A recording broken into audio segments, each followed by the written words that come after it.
నమస్తే, welcome to cube TV. నేను మీ journalist అని. సో ఏపీ ఎన్నికలకు సంబంధించి కూడా ఇటు వైసీపీ అలాగే కూటమి నువ్వా నేనా అంటూ కూడా ఒక పెద్ద సమరమే సాగింది అనుకోవచ్చు. సో ఆల్రెడీ చాలా సర్వేస్ మనం చూసాం ఈసారి. ఏపీలో కూడా మళ్ళీ కూటమే గెలుస్తుంది. ఆల్రెడీ వైఎస్ జగన్ పని అయిపోయిందని చెప్పి కూడా పెద్ద ఎత్తున మనము సర్వేలు చూస్తున్నాము. సో దీనికి సంబంధించి కూడా నేను ఒక సర్వే చూడడం జరిగింది. సో ఆ సర్వే నేను చూస్తుంటే అబ్బా నిజంగా వాస్తవేనా అని చెప్పి కూడా నాకు అనిపించింది. సో ఈరోజు నేను ఆ గెస్ట్ని, ఆ పొలిటికల్ అనాలిసిస్ని కూడా ఈరోజు మన స్టూడియోకి తీసుకురావడం జరిగింది. విత్ ఎగ్జాంపుల్స్తో సహా సామాన్య జనాలకు ఈజీగా అర్థం అవడానికి కూడా ప్రతి ఒక్క క్లారిటీగా తను ఎక్స్ప్లెయిన్ చేసి చూపిస్తున్నారు. సో ఆ గెస్ట్ ఈరోజు మన క్యూబ్ టీవీ వ్యూవర్స్ అలాగే ప్రజలందరికీ పరిచయం చేద్దామని చెప్పి కూడా మన క్యూబ్ టీవీకి తీసుకురావడం జరిగింది. సో మనతో పాటు ఆ గెస్ట్ ఉన్నారు. ఆ గెస్ట్ ఎవరో కాదు, పొలిటికల్ అనాలిసిస్ రామ్ గారు మన దగ్గర ఉన్నారు. సార్ నమస్తే. నమస్తే అండి sir, welcome sir. Welcome, thank you very much. నా పేరు రామ్ వకాడా, ఐఎమ్ ఎన్ఆర్ఐ. ఈ మధ్యనే నేను అమెరికా నుంచి వచ్చాను. అమెరికా నుంచి వచ్చాను. సో ఎలక్షన్స్ సరళి చూస్తున్నాను నేను.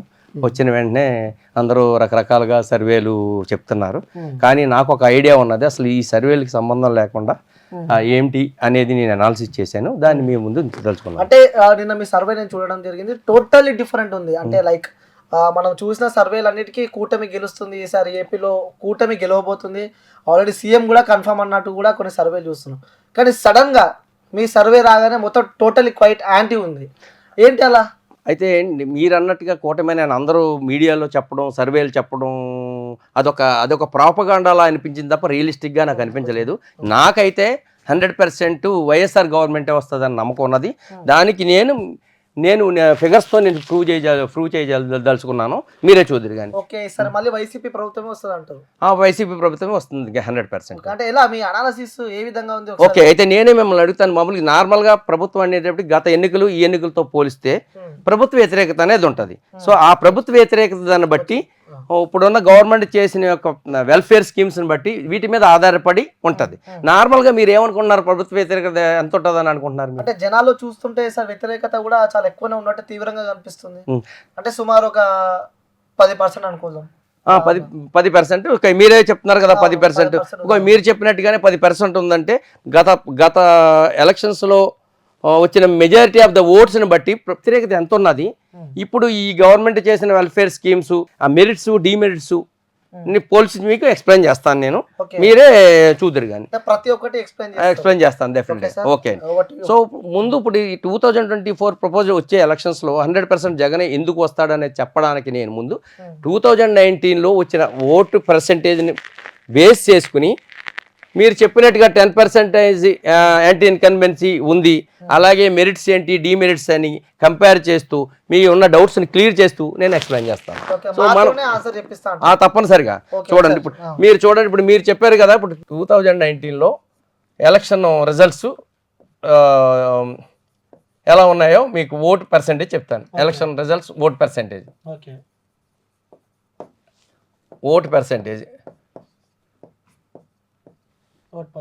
పర్సంటేజ్ లాస్ట్ 2019లో వైఎస్ఆర్ గవర్నమెంట్ 50.5 ఓటు పర్సంటేజ్ తోటి 151 సీట్స్ వచ్చినాయి. అలాగే టీడీపీ 39.5%తో 23 సీట్స్ వచ్చినాయి. జనసేన జేఎస్పీ 5.5తో 1 సీటే వచ్చింది. సో అదర్స్ ఇంకా మిగిలిన పర్సంటేజ్ ఇంకెంత 4%, 4.5 అంత ఉంది అదర్స్. సో 0 వచ్చినాయి. అయితే ఇప్పుడు ఈ 3 పార్టీలు, బీజేపీ ఇందులో 1% ఉంది. సో ఇప్పుడు ఈ 3 పార్టీలు చూస్తే ఈ వైఎస్ఆర్ కలిసింది కాబట్టి 50.5 ఉంది. ఈ 3 పార్టీలు కలిసి ఎన్డీఏ కలిసి 46% అయింది. టోటల్ 4.5% ఎక్కువగానే ఉంది వైఎస్ఆర్కి. అంటే ఏంటి, అప్పర్ హ్యాండ్లోనే ఉన్నది. అయితే మీరేమంటున్నారు, ప్రభుత్వ వ్యతిరేకం ఉన్నది కాబట్టి 10% తగ్గిపోతుంది అంటున్నారు. అంతే కదా.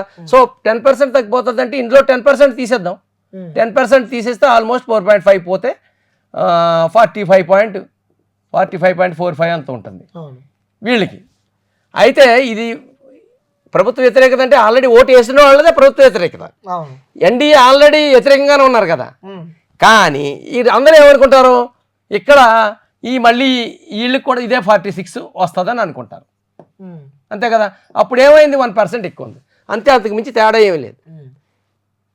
అయితే ప్రభుత్వ వ్యతిరేకత యాడ్ అయితే ఇక్కడ ప్లస్ అవుతుంది కదా ఇంకా మనకి. అదే చెప్తాను కదా. అయితే ఇక్కడ ఎన్డీఏకి వచ్చేటప్పటికి ఏమవుద్దంటే, ఒకసారి ఓటేసిన వాళ్ళలోనే ప్రభుత్వ వ్యతిరేకత ఉంటుంది. మళ్ళీ అలాగే ఒకసారి అపోజిషన్లో ఎన్డీఏకి వేసిన వాళ్ళ దగ్గర ఆ ప్రభుత్వ వ్యతిరేకత ఏముండదు.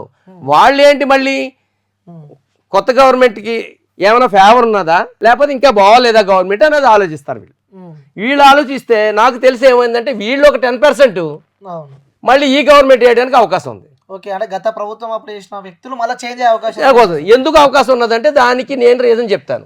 జగన్ గవర్నమెంట్లో ఆయన ఏం చేశాడు, ప్రతి రాష్ట్రానికి ముందు విద్య, వైద్యం, తర్వాత ఉద్యోగం, తర్వాత డెవలప్మెంట్, ముందు ఈ 3 ఫ్యాక్టర్లు ఇంపార్టెంట్.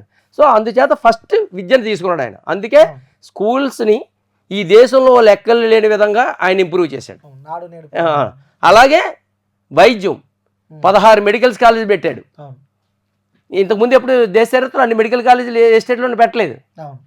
ఇక డెవలప్మెంట్ వారు వచ్చేటప్పుడు, డెవలప్మెంట్ అంటే జనరల్గా ఏమనుకుంటారు, ఐటీ జాబ్స్ వచ్చేస్తే డెవలప్మెంట్ అంటారు. ఐటీ జాబ్స్ వచ్చేయాలంటే నువ్వు ఏదైనా ఇన్ఫ్రాస్ట్రక్చర్ చూపెట్టో లేకపోతే గత ప్రభుత్వంలో ఏదైనా రెడీ చేసి ఉంచితేనో మరుసటి రోజు ఉద్యోగాలు ఇవ్వడానికి ఉంటుంది. అంటే వాస్తవంగా మనం మాట్లాడుకోవాలంటే సార్ జాబ్స్ చాలా ముఖ్యం. అవును, కానీ జాబ్స్ ఐటీ జాబ్స్ ముఖ్యం. ఐటీ జాబ్స్ రావాలంటే ఇన్ఫ్రాస్ట్రక్చర్ ఉండాలి కదా. ఇప్పుడు సెపరేట్ అయిన స్టేట్కి ఇన్ఫ్రాస్ట్రక్చర్ ఇమీడియట్గా కావాలంటే ఒక రోజులో అయిపోదు, దానికి ఒక 5 years 10 years పడుతుంది. లాస్ట్ గవర్నమెంట్ ఏమైనా 5 years చేసి ఉంటే ఇప్పుడు ఇమీడియట్గా జాబ్స్ ఇవ్వడానికి ఉంటుంది. మళ్ళీ ఈయన ఇన్ఫ్రాస్ట్రక్చర్ మొదలు పెడితే ఏమవుతుంది, ఇంకో 5 years పడుతుంది, టైం పడుతుంది. కాబట్టి ఇమీడియట్గా దాన్ని ఆ గ్యాప్ని ఫిల్ చేయడం వాళ్ళు ఏం చేసేటంటే, వాలంటీర్ వ్యవస్థ ద్వారా ఎంతో కొంత వేతనాన్ని వాళ్ళు ఖాళీగా ఉంచకుండా ఎంతో కొంత వేతనం ఇచ్చి వాళ్ళని ఉద్యోగం చేసి అది సాటిస్ఫై చేయగలిగాడు. So and at the same time welfare schemes ఇమీడియట్గా కరోనా వచ్చింది, మళ్ళీ వెల్ఫేర్ స్కీమ్స్ ఏమిచ్చాడు ఆయన, ఈ ఉద్యోగాలు వచ్చి వాళ్ళు ఇన్ఫ్రాస్ట్రక్చర్ డెవలప్ అయ్యి ఉద్యోగం చేసి సంపాదించుకోవడానికి కంటే కూడా ముందుగాను వాళ్ళకి ఇమీడియట్ నెసెసిటీస్ ఏమైనా ఆలోచిస్తే ఆయనకి తిండి బట్ట అవి ఇంపార్టెంట్. సో ఆ తిండి వాళ్ళు కాబట్టి మనకి SC ST లేకపోతే BC లోవర్ మిడిల్ క్లాసు వీళ్ళందరినీ కొంచెం సాటిస్ఫై చేయాలంటే ఇమీడియట్ కరోనా వచ్చిన టైము. సో ఇవన్నీ కవర్ చేయాలంటే ఇమీడియట్గా వాళ్ళని కవర్ చేయాలి కాబట్టి స్కీమ్స్ పెట్టి ఆ స్కీమ్స్ ద్వారా అది అవసరం కూడా, అది ఇంపార్టెంట్ అని కాదని ఎవరు చెప్పలేదు. ముందు అవి ఉండాలి, అవి అయిన తర్వాత ఇమీడియట్గా డెవలప్మెంట్ వద్దని నేను అంటున్నా. కానీ డెవలప్మెంట్ ఎంత మేరకు చేయగలిగాడు ఆయన అనేది కూడా మనం ఆలోచించాలి. చేయలేదు రోడ్లు వేయలేదంటే రోడ్లు కూడా వేయలేదు. చూడండి లాస్ట్ గవర్నమెంట్లో ఎంత 30,000 crores ఎంత ఖర్చు పెడితే 43,000 crores ఈయన ఖర్చు పెట్టాడు. అంటే సార్ మనం ఒకటి వాస్తవంగా మనము ఏపీ రోడ్లపైకి వెళ్తుంటే మనకి ముఖ్యంగా రోడ్లు, సో అంటారు అంటే ఒక ఉదాహరణ చెప్తారు కదా, సో ఒక ప్రెగ్నెంట్ ఉన్న అమ్మాయి ఆ రోడ్లపైకి వెళ్తే అక్కడనే డెలివరీ అయిపోతే అంత పరిస్థితి, దీర్ఘమైన పరిస్థితి ఏపీ ఉంది. సో ఏపీ రోడ్లు చాలా దరిద్రంగా ఉన్నాయి. సో అది కూడా చాలా మైనస్ అయ్యే అవకాశాలు ఉన్నాయి. ఓకే, మీరు అన్నది కరెక్టే. ఏపీ రోడ్లు అంత దరిద్రంగా ఉన్నాయంటే అంతకు ముందు గవర్నమెంట్ లోనే ఏమి చెయ్యకపోతేనే కదా. అసలు ఆ రోడ్లు ఇంతకు ముందు వాళ్ళు ఏమో రిపేర్ చేయకపోబట్టే కాబట్టి అంత దారుణంగా తయారండి.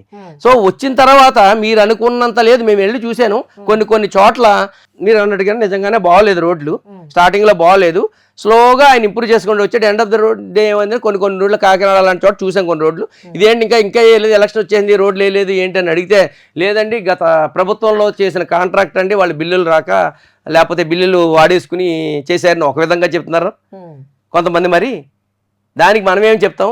సో అల్టిమేట్గా ఏంటంటే ఏ ప్రభుత్వం అయినా చివరికి ఓటు వేయడానికి వచ్చేటప్పటికి డెవలప్మెంట్ ఇంపార్టెంటే, కానీ అంతకంటే వెల్ఫేర్ స్కీమ్స్, ఎడ్యుకేషను, మెడికల్ అవి మోస్ట్ ఇంపార్టెంట్ అనమాట.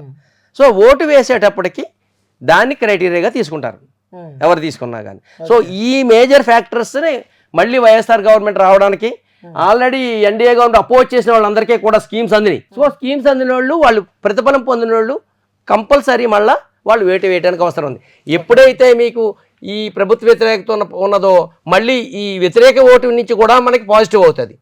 సో అందుచేత ఏమవుతుందంటే మళ్ళీ ఇందులో ఒక 10% వస్తే 4.6 కలిస్తే ఈయనకి, ఇందులో మళ్ళీ 4.6 ఓటు కలిస్తే ఇది 45.45 ప్లస్ 4.6 ఇప్పుడు ఏమైంది 49.6 50.05 సారీ 50.05 అయింది 50.05 అయింది అంటే స్టిల్ మీకు ఆయనకి కావాల్సిన ఓటు బ్యాంక్ వచ్చేసింది. సో ఆ విధంగా మీ పర్సంటేజ్ వెల్ఫేర్ స్కీమ్స్ చూసుకుంటే ఈ విధంగా ఉన్నది. సో ఇంకొక మూడో ఫ్యాక్టర్ ఏంటంటే విశ్వసనీయత అంటే క్రెడిబిలిటీ ఆఫ్ ద లీడర్స్. అరే నిజంగా అది ఇంపార్టెంట్. అది ఆ విధంగా చూస్తే ఏమవుతుందంటే గత ప్రభుత్వంతో కానీ ఈ ప్రభుత్వంతో పోల్చి చూస్తే జగన్ ఆయన వైఎస్ఆర్ నుంచి ఆయన ఇచ్చిన ప్రతిదాన్ని ఫుల్ఫిల్ చేసుకుంటూ వస్తున్నాడు. అరే మన చెప్పింది ప్రతిదాన్ని స్కీమ్స్ని ఇంప్లిమెంట్ చేశాడు ఆయన. సో ఇందులో కరప్షన్ కూడా ఏం అవకాశం లేదు, అంతా డైరెక్ట్గా వాళ్ళ అకౌంట్స్లో పడిపోతుంది. అంటే కరప్షన్ కూడా ఏమీ లేదని చెప్పి మీరు చెప్తున్నారు. మీరు చెప్పండి. ఏపీలో ఉన్న వైసీపీ నుంచి గెలిచిన ప్రతి ఒక్క ఎమ్మెల్యే, ప్రతి ఒక్క మంత్రి, సో అందరి పైన కరప్షన్ చాలా బీభత్సంగా డబ్బులు దోచుకున్నారు. సో జనాల నుంచి తీవ్రంగా వ్యతిరేకత ఉంది ఆ లీడర్ల పైన. ఇప్పుడు మీరు న్యూస్ లోని పేపర్ లోని మనం ఎలా అయినా చెప్పొచ్చు. మీరు నన్ను క్వశ్చన్ అడిగితే నేను ఏదైనా ఆన్సర్ చెప్పొచ్చు. ఎగ్నిస్ట్ గా వాళ్ళ కోసం ఇంట్రెస్ట్ గా ఉన్నది. వాళ్ళు జబర్దస్తంగా అవకాశం ఏది? డబ్బులన్నీ తీసుకెళ్ళి డైరెక్ట్గా అకౌంట్ చేస్తున్నాడు. మీరు అన్నట్టున్నారు కదా డెవలప్మెంట్ లేదని. డెవలప్మెంట్ ఉంటే అందులో ఏదో కమిషన్లు తీసుకుని వాడుకోవడానికి ఉంటుంది. ఇంకెక్కడ తీసుకుంటానికి అవకాశం ఉంది వాళ్ళకి? మీరే చెప్తున్నారు డెవలప్మెంట్ లేదని. అందులో ఏమున్నది? మెడికల్ కాలేజెస్ వచ్చినాయి, స్కూల్స్ వచ్చినాయి, అది డెవలప్ అయినట్టు కనిపిస్తుంది. అంతే డైరెక్ట్గా వాళ్ళ ఫండ్స్ నుంచి డైరెక్ట్గా ఖర్చు పెడుతున్నారు. సో ఇదంతా యాంటీ ప్రాపగాండా తప్ప ఎమ్మెల్యేలు కానీ ఎంపీలు కానీ వాళ్ళు ఖర్చు పెట్టి అందులో కమిషన్ తీసుకునేటంత అవకాశం వాళ్ళకి ఎక్కడా లేదు. ఇదంతా యాంటీ ప్రాపగాండానే. యాంటీ కావాలని చెప్పింది తప్ప అందులో వాళ్ళు తీసుకుని చేసడానికి ఏమి కనిపించట్లేదు. సో మీకు ఇంకేమైనా క్వశ్చన్? అలాగే విశ్వసనీయతకి వచ్చేటప్పటికి ఏముందంటే జగన్ ఆయన అనుకున్న ఆయన చెప్పిన ప్రతి స్కీమ్ని ఆయన ఇంప్లిమెంట్ చేస్తున్నాడు. అదే చంద్రబాబు నాయుడు గారు ఉన్నారనుకో, ఆయన 14 years చేశారు. చివరిలో వచ్చిన తర్వాత ఆయన ఫుల్ఫిల్ చేయలేకపోయాడు. మళ్ళీ ఏంటి యాంటీ ప్రాపగాండా చేశారు. ఏమని యాంటీ ప్రాపగాండా చేశారు? ఇలా స్కీమ్స్ ఇచ్చుకుంటా పోతే ఇది ఏదో నైజీరియా అయిపోద్ది, శ్రీలంక అయిపోతుంది, అయిపోద్దని యాంటీ ప్రాపగాండా చేశారు. ఒక్కొక్కసారి ఏమవుతుందంటే విశ్వసనీయత కోల్పోయారనుకో, వాళ్ళు ఏ మాట చెప్పినా అది నెగిటివ్గా రిఫ్లెక్ట్ అవుతుంది.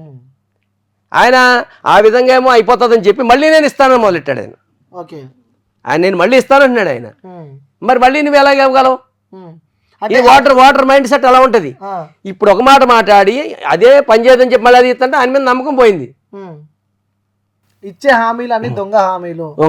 వైసీపీ ఇచ్చే హామీలు ప్రతి ఒక్కరు దొంగ హామీలు. సో మా 6 గ్యారంటీలో ప్రతి ఒక్కటి మేము గెలవగానే అమలు చేస్తాం అన్నట్టు కూడా కూటమి చెప్తున్నారు.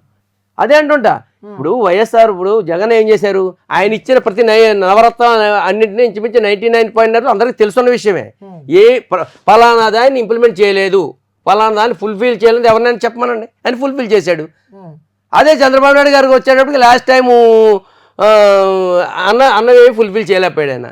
మళ్ళీ ఇవి ఇస్తే బీద దేశం అయిపోతుంది, లేకపోతే శ్రీలంక అయిపోతుంది, నైజీరియా అయిపోతుంది. అలాంటప్పుడు మళ్ళీ ఈయన మళ్ళీ అలాగే ఇవ్వగలుగుతాడు, ఇంకా ఎక్కువ బడ్జెట్ అలాగే ఇవ్వగలుగుతాడు. ఇవన్నీ వాటర్ ఆలోచిస్తాడు.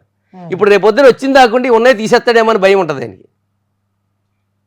అంటే గతంలో ఇచ్చిన హామీలు నెరవేర్చలే కాబట్టి సో ప్రజలలో కూడా అది వ్యతిరేకత కూడా ఉంటుంది. డెఫినెట్గా వ్యతిరేకత ఉంటుంది. డెఫినెట్గా వ్యతిరేకత ఉంటుంది. ఎందుచేతంటే ఒకసారి నమ్మకం పోయిన తర్వాత, క్రెడిబిలిటీ పోయిన తర్వాత నమ్మరు. ఆయన ప్రతి పాయింట్ కూడా ఇప్పుడు వాలంటీర్లు అన్నారు, వాలంటీర్ వ్యవస్థ మంచిది కాదన్నాడు ఆయన. మళ్ళీ అదే ఆయన మంచిది నేను ఇస్తానంటున్నాడు ఆయన.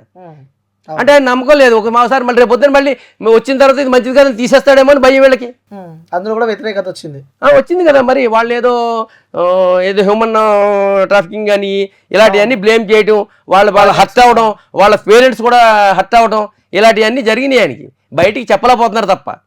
అంటే ముఖ్యంగా రాష్ట్ర ముఖ్యమంత్రి వైఎస్ జగన్ పైన కూడా చాలా ఆరోపణలు ఉన్నాయి. అంటే భూ కబ్జా చాలా వరకు ఇవన్నీ పత్రికల్లో రాశారేమో కానీ భూ కబ్జా చేశారని ఎక్కడ చూపెట్టండి మీరు? ల్యాండ్ కబ్జాలు అదే మీరు పత్రికలోని న్యూస్ అదే అసలు అది రియలిస్టిక్ గా మీకు ఎక్కడైనా ప్రూఫ్ ఉందా? ఇప్పుడు లాస్ట్ గవర్నమెంట్ ఉన్నది అనుకో, ప్రూఫ్లోనే.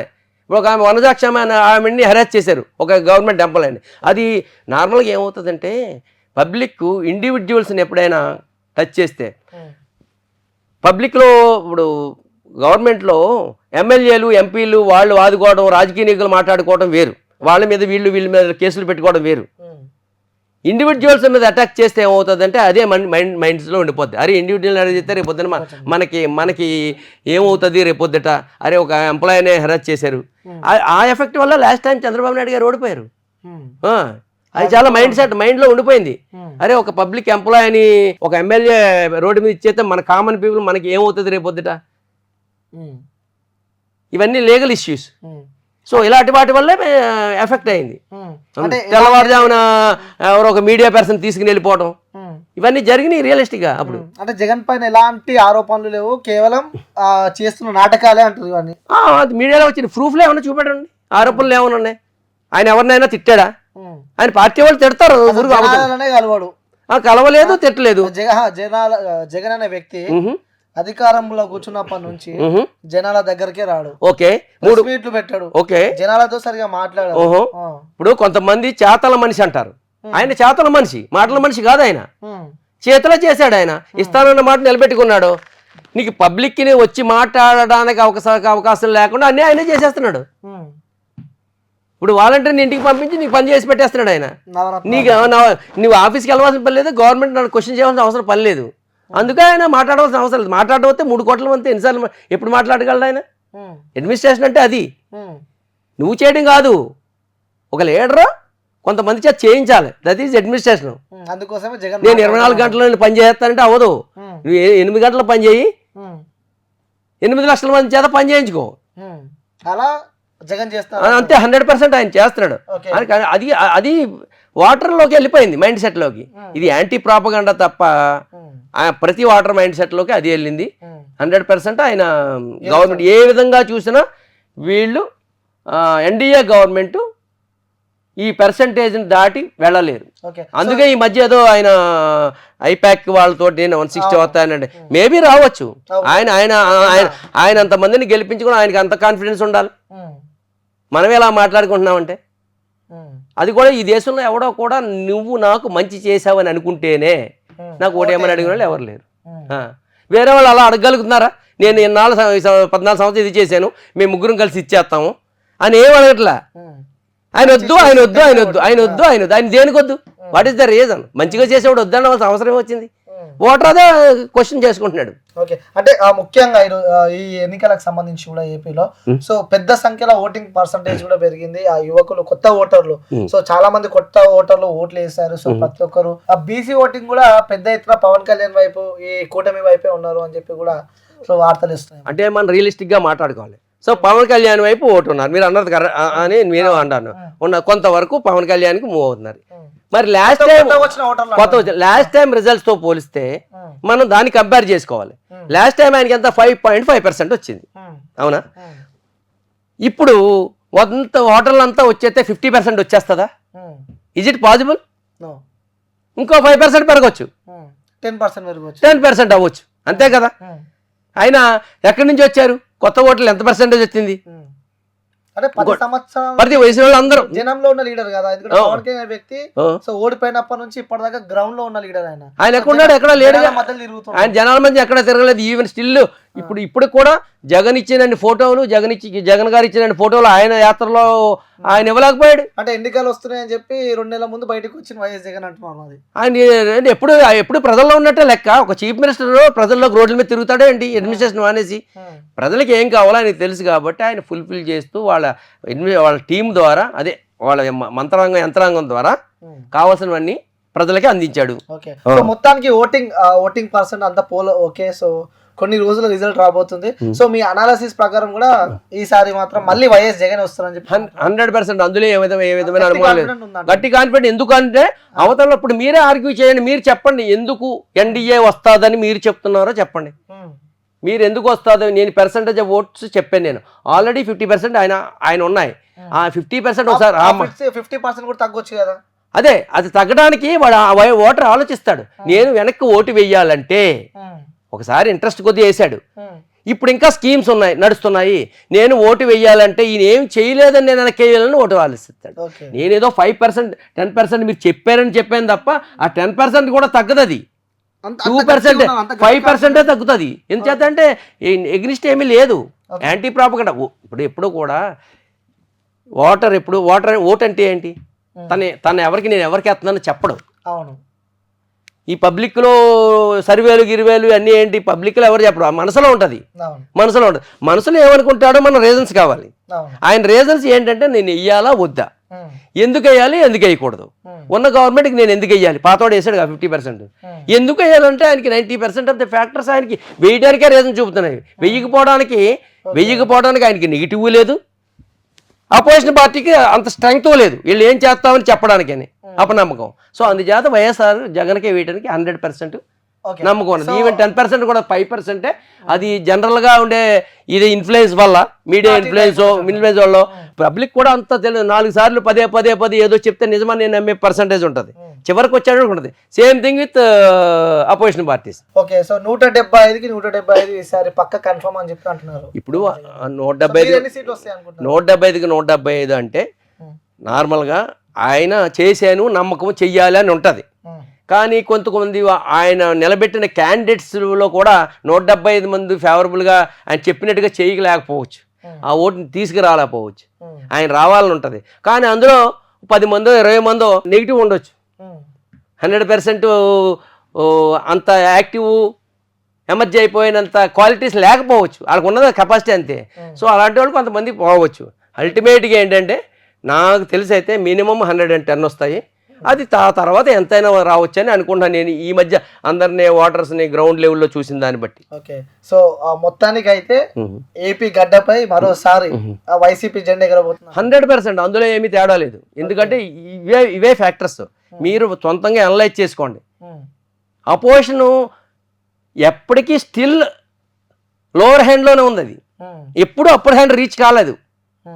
వాళ్ళు అంత స్ట్రాంగ్ అంటారు, అంత స్ట్రాంగ్ ఉంది, అప్పర్ హ్యాండ్ రీచ్ కాలేకపోయారు. మనం ఏదో ఫిగర్స్ మీడియాలో అనాలిసిస్లు తప్ప ఏదో డెవలప్మెంట్ లేదో అనే, డెవలప్మెంట్ లేదంటే డెవలప్మెంట్ చేసింది కూడా వాళ్ళు చెప్పుకోలేకపోయారు. ఇప్పుడు చేసిన వాళ్ళు చెప్పలేరు, నెగిటివే తొందరగా వెళ్ళిపోతుంది, నెగిటివ్ వెళ్తుంది. సరే చివరిగా ఓటు వేసాడు మళ్ళీ ఆలోచిస్తాడు. ఓకే, సో దేనికి వేయాలి, 100%. Okay sir, thank you sir, thank you so much. Thank you. So viewers చూడొచ్చు, ఎన్ఆర్ఐ రామ్ గారు కూడా తన సర్వేలో చెప్తున్నారు జగన్ గారేమో 175 సీట్లు పక్కా కొడతామని చెప్పి చెప్తుంటే, సో తను అనాలిసిస్ ప్రకారం విత్ ప్రూఫ్స్ అండ్ విత్ ఎగ్జాంపుల్తో సగా మనకు చూపించాడు. సుమారు అంటే 110+ కొట్టే అవకాశాలు ఉన్నాయని చెప్పి కూడా చెప్పారు. సో ఇది మన రామ్ గారితో. సో ఇంకొక దాంతో మళ్ళీ కలుస్తా. Until then take care, bye bye, signing off. నేను